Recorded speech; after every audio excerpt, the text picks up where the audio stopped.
Hello, sorry, part four. So what I was saying, which is where spirit was like, say it, is sorry the dogs. Um Basically, like when you're dealing and doing readings, you can imagine I do a lot of love readings for people that are dealing with heartbreak and stuff. And you know, a lot of the time you really have to say to people like, obviously everyone has free will and all of that, but like, is your counterpart really going to be someone that literally despises you, you know, and wants to hurt you? Like a lot of the time there is a lot of that, like, because especially people going on the twin flame journey, yeah, like so, and I did do a whole video on letting people know that, you know, the twin flame journey isn't just about I want to be with someone. That's just like the tiniest part of it. It's like ascending, waking up, understanding the universe, like working through your gifts and tapping into that side of you, the spiritual side, your intuition, leveling up, changing like your vibration, your DNA, mastering stuff, working through your karmas, your shadows, right? So like the twin plane other person isn't, it's not just like, oh, I want to be with them, because, and it's not always who you think it is. Like I got awoken to the twin plane journey via someone, then I thought my ex-partner was, but then realised recently definitely isn't. But it doesn't matter, I stay on the journey, like it is what it is. Like it's not about, oh my god, is this set one for me? No, do you know what, I'm changing timelines and all the time. I've done so much work, like I've shifted a lot. Like I could have left a twin flame all the way back in a timeline years ago, like whatever, yeah. But this is like quite a rare connection, because there's been a lot of trauma, whether that's from past lives that needed working through or happened in this life. There's a lot of trauma and there's a lot of mirroring and blockages, and spirits like, take a look at this now, take a look at this, what's going on. I'm getting communication has also been a big problem, although we have this feminine who's like learning to master something,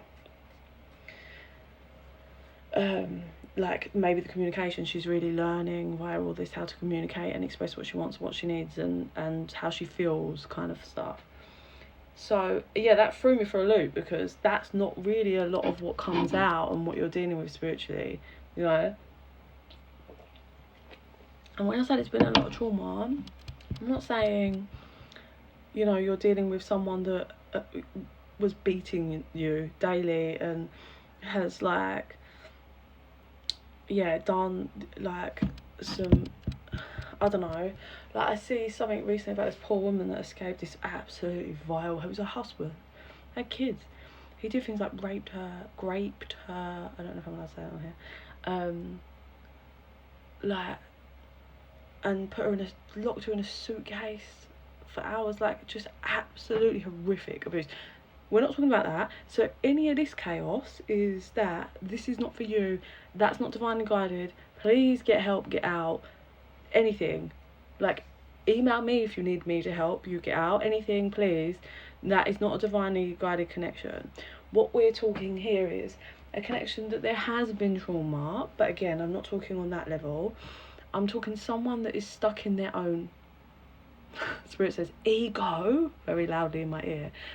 That they are playing games, but it all comes from pain, which a lot of people's stuff is anyway, but this is coming from, there's an angle that's not normally, like I'm sure people do it, but there's an angle that's different, and these two are reflecting their deepest, darkest wounds at each other, which is what's been causing the stir. But this masculine definitely has been, like I said, being very, very strategic, and has done a lot of bad things to this feminine, I would say, in regards to, when I say chess play, game playing, we're talking someone that's doing things to get their attention, doing things like hurting them, thinking, oh, it'll make them jealous and make them chase, but what they're doing is sabotaging the connection. This is all, that's immature.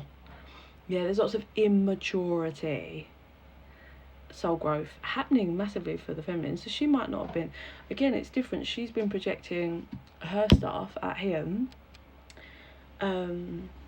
it's just different, but she's becoming that queen of forces and balancing out. So let me get, oh look, 2 balance cards, just to say that, the card of balance. Okay. There's only one chair at that table, so let's see. Let's see. What else on here? You tell me it's fated. You tell me she's the queen of roses. Reflection, card number 19. So, I don't know, something about, I don't know. Oh, sorry, I know that moves the mirror. Sorry. I don't know, the 19th maybe? There's something about someone heading straight for the hidden stuff.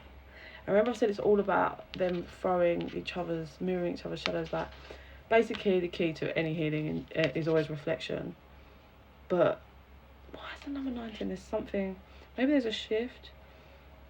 Oh, like, so it's dark, yeah, and they're heading towards, the moonlight is guiding them, which is the hidden, yeah, it's darkness, it's the little bit of light in the dark.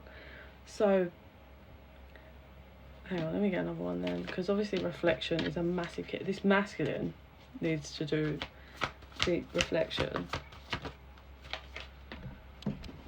And there's the hidden card, the Buddha prepares. What, so I don't know, there's something about, maybe it's got to be the 19th, could be an important day for someone, or, but there's something that comes when they start to actually look at the darkness inside of them and start to heal it. Things start becoming clear for this person, mainly the masculine. They start figuring something out.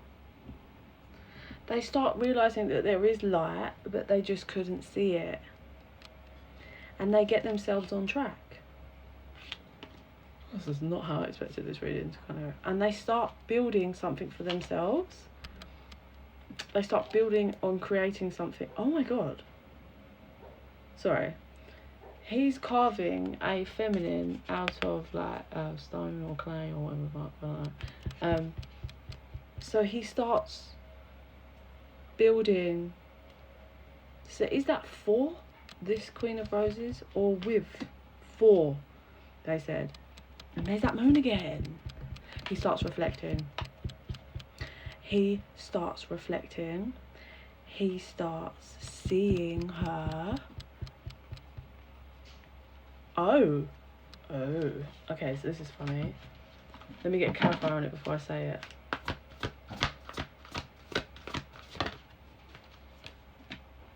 Oh, okay. So remember I said him holding, this is going to be such a long, him holding the games, yeah, and it was like, is he going to drop them? Is he going to put them down? Yeah, but he's walking away, and it seems he starts to reflect. He starts to look at the stuff, look at the darkness in him, and starts figuring that there is a lot more to this connection and life, and how he's going to lose her. It all starts kind of coming in quite quickly, possibly around a 19 or something. Not 1 and 9 is 10, which is completion as well. So maybe he just starts reflecting, and that completes that light cycle.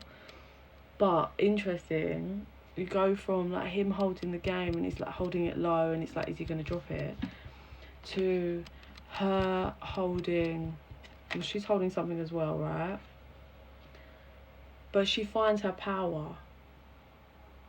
And I think what's up in the air is like, once she finds her power, like, and even if he stops playing the games, like, is this, I think what she's holding in her hands is all of the games that he played with her, all of the pain that he gave her, and it's up in the air what she's going to do with it. Okay, move on to, I think part 5 will probably be the last one.